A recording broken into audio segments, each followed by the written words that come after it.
Greetings ladies and gentlefish, and in today's video I'm going to bring you a pair of games from the Tier 7 British medium tank, the Comet.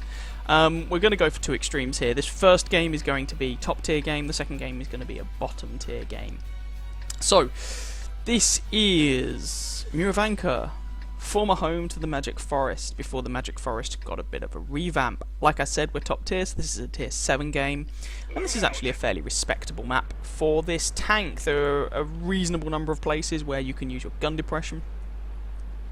And so we're going to see what we can do. Now, we are top tier, obviously, in this game, as I've said, so that means that you don't want to be too passive. You want to actually get stuck in and shoot some bad guys in the face. Your team are relying on you to really pull a fair amount of weight. Now, I'm coming through into what used to be the Magic Forest. Over here, there's plenty of places to use my gun depression, and I'm not getting a particularly good feeling. Hello, Mr. Chaffee. Alas, I'm a bit slow on the uptake. I'm not getting a particularly good feeling on the number of people who are here to assist me. There's myself, there's a VK3001P, and there's a couple of tank destroyers in the background. Now, that does not mean we're horrifically outnumbered. Hello, 12 degrees of gun depression. But I would like a couple more people to be with us. And okay, while you shouldn't rely on the turret armor on the Comet, it's good enough to fairly reliably bounce tier 5 medium tanks. Chaffee shoots me, doesn't do any actual HP damage, but does damage my gun frustratingly.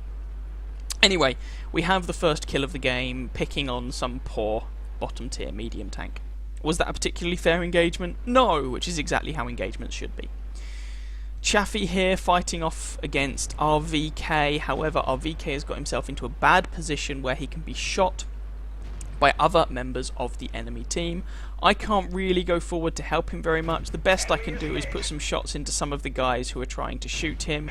Managed to get a couple of shots into the T-29 before the T-29 backs off. Our Stug 3's done a similar thing and has actually already died.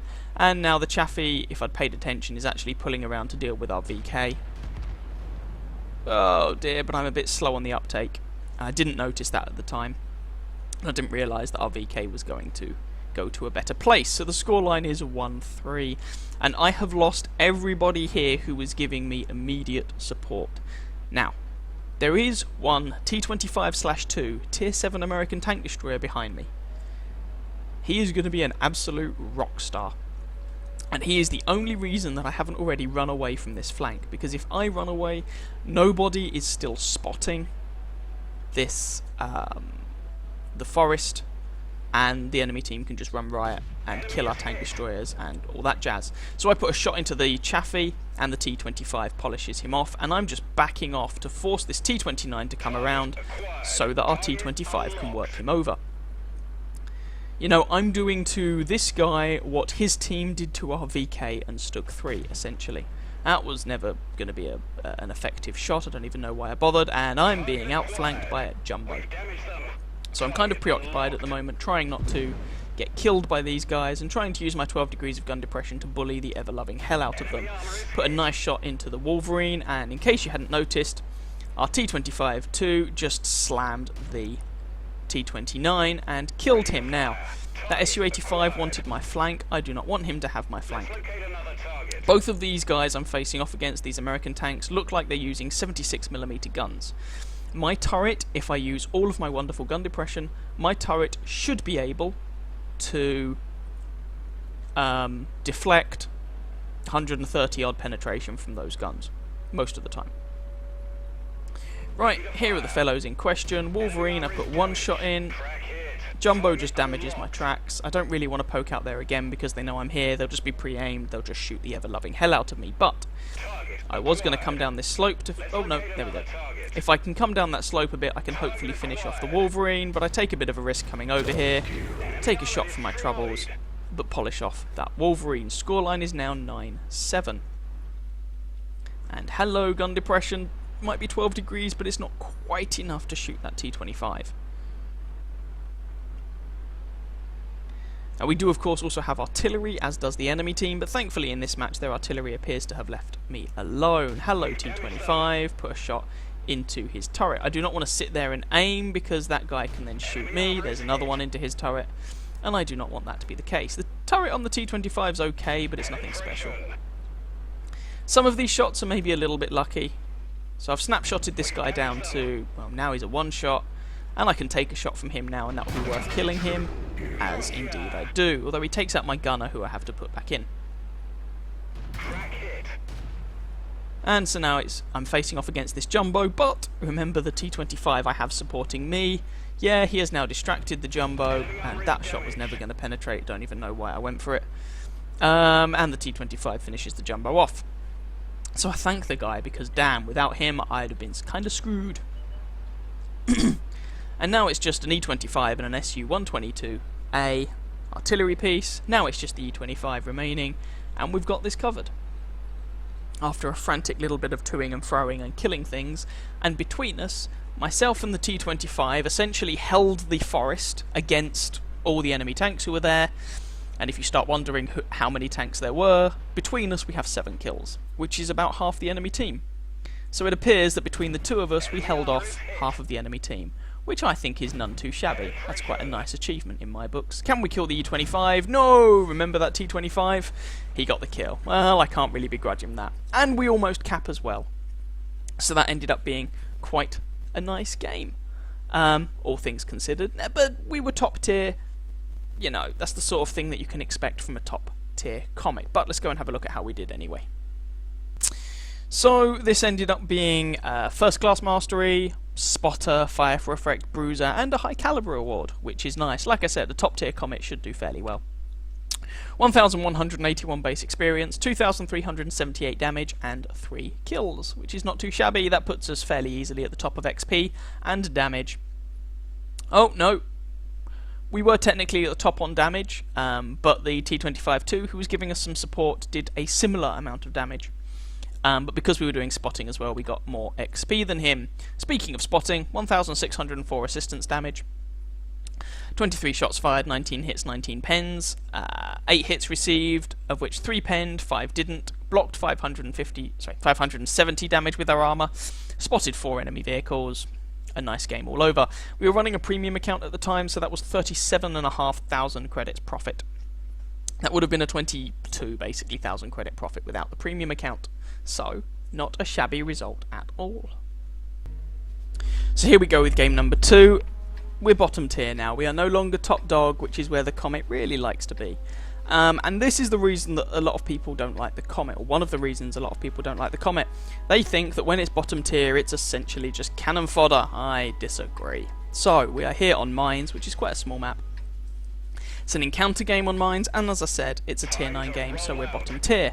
Being bottom tier, in order to have a good game, we're kind of going to need to throw caution to the wind and just get stuck into something. So, looking at the various different team compositions, the enemy team has the heavy tank advantage, we have the medium tank advantage.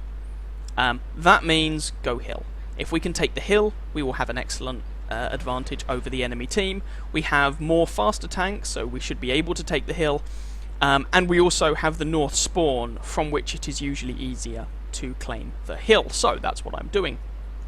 From this hill, I can also use my 12 degrees of gun depression to shoot all of the bad guys. So, I make it. Hurrah! We're up here. Now we have to be a little bit careful. They do have 2 artillery pieces who, you know, will most likely have seen me, have spotted me, and will want to give me a jolly good kicking. In Encounter, control of the hill gives you a position from which you can rain fire down into the enemy tanks who are in the capture circle. Alas, the IS-3 is going to be proxy spotting me, which is kind of irritating. But the Tiger appears to be distracted, and oh hello, there's a Tiger too. And that one bounced somehow. So we're just going to try and work this guy over. There we go, there's 1 shot. 2, someone hits me for an awful lot of damage, alas. So I'm just going to pull back, try to not get shot by those guys again, and switch targets to this Tiger, and see if I can work him over instead. And he's just taking a lot of damage for his troubles. So, there's a Black Prince over to our right hand side, and an E75. I think it might have been that E75 who shot me earlier on. And we're just trying to be a little bit careful, trying not to get shot by artillery, which is why I'm hunkering down behind this rock for a short while. And if we move out here again, we're probably going to get proxy spotted by that IS-3. I don't have Sixth Sense at the moment on this crew, so I don't actually know specifically that I've been spotted. I can just assume that I've been spotted. And alas, the positioning of this rock means that I'm going to need to expose myself a little bit to shoot these guys. But Black Prince is going to oblige me and poke himself out so that I can shoot him. Yep, he's looking at me. He penetrates me, I bounce on him, which is kind of irritating, but there we go, them's the brakes. I penetrate him, he penetrates me. I've only got 350 health left, but he's dead. M46 pattern, we managed to plonk one into his backside as he's moving around. Now, I don't really want to poke out there again, because if that E75 manages to nail me, well, that's me dead. But thankfully, this Tiger 2 decides that he's tired of living, and he doesn't mind a Comet shooting him again and again and again in the backside.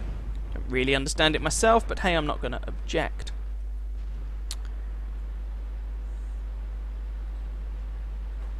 So again, I'm just pulling back, trying to break contact with a lot of these guys, and trying not to get artillery. Now, somehow the enemy artillery has not been focusing on me. I'm a bottom tier tank. You know, you think enemy artillery usually loves eating bottom tier tanks, but there we go. Speaking of enemy artillery, hello! And there's also an AMX 5100 over there. And a Yag Tiger, who we need to be careful about. Don't want to get shot by him. So just trying to find a shot on the 5100, but he pulls back, which is eminently sensible. Alas. Seeing if I can find that Yag Tiger. There he is. Do I quite have the gun depression to make it work? Not really, without exposing my tank an awful lot, which I don't really want to do. The enemy E75 has, however, moved, meaning that I can return back to this position and start ploughing shots into this IS-3's behind. Always amusing.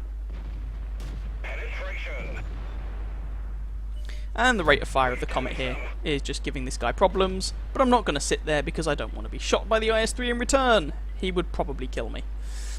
And the enemy artillery has been spotted once more, and someone else nails him, but there's an AMX 5100. No, he's dead too. Never mind. And there goes the IS-3. And now there's only 5 of them left. Alright, so come back here. Can I shoot the T-29 in the bum? Just being a little bit cautious. I don't really want to die. But there we go. Bum shots on the T-29, and I set him on fire, although that looked like an automatic fire extinguisher.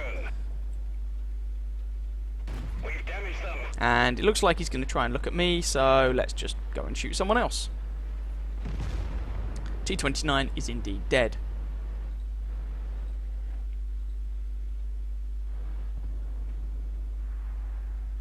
And that just leaves E75, who's over by the capture circle, Yag Tiger 88, who's over here, and a T-49, who is somewhere. And screw it. The hill has been incredibly useful. Oh, the hill's been incredibly useful, but I really don't need to stay up there. So I'm just going to see if I can give this Yag Tiger a little bit of bottom loving. Oh, no, T-28 nails him. T-49 was last seen over at H1. Is he still going to be there? I don't know. Either way, I'm going to see if I can go and nail this E75. Now, I load a bit of APCR here, because even if I get the sides of an E75, if memory serves, the side of an E75 is about 150mm thick, 130, one or t'other. And that's before you incorporate the tracks. So, penetrating an E75 is not trivial, even if you flank him. And so, I load a little bit of APCR. That shot bounces because I don't have a nice flush shot into his side. That shot kills him. Someone else put a shot in first, hence why it came up with 466. That just leaves the T-49. I'm switching back to armor piercing. I have managed to pick up 1 kill so far this game. Hurrah! On that E75, which is nice, but mainly it's been other people doing the killing, and I've just been taking advantage of the enemy team's exposed rears to plump shots into them. Let's just speed this along a little bit. I can't remember who finds the T-49. There he is. Can I pick up some damage or a kill? Oh, that one missed. He's probably using the 152mm howitzer, which means he can probably kill me with 1 shot. So I don't really want to be the focus of this guy's attentions. We managed to put a shot into him. That was a terrible shot, but he flubs his shot, so now I am relatively safe. There's one more into him. Can I pick up a second kill? No, the IS-3 nails him instead. Anyway, that was a win. So let's go and see how we did. So what happens when you have a Comet and it's bottom tier? Well, you can still do well. First class mastery, spotter, and fire for effect, and Confederate, which shouldn't come as a massive surprise. We shot quite a lot of bad guys, even if we only picked up a single kill. We came second on experience in the team with 1,158 base experience. Shout out to the Tiger 2, who played a very good game. He got 3,200 damage and 1,300 base XP. We got about 2,400 damage and our 1 kill, and of course that Confederate award. In terms of raw damage, that means that we did more damage than anyone on the enemy team, including tanks such as their E-75, who you would expect to do fairly well. And in fact, the only two people who outdamaged us on our own team were that Tiger 2, sorry, and the Leopard prototype, and the Leopard prototype was a tier 9, so that shouldn't come as a massive surprise. 23 shots fired, 21 hits, 18 pens for that 2.5 close as damn it. 1,000 damage, and about another 1,600 assistance damage, which is nice. Now, we fired 2 rounds of APCR, so our ammunition costs were slightly higher, but even without a premium account, we still made 16,500 credits profit. That would have been 32 with a premium account. So, I hope you guys enjoyed that pair of Comet games. If you did, please feel free to catch some of my other videos and or subscribe to my channel, and I wish you very happy hunting on that battlefield. Ciao, ciao.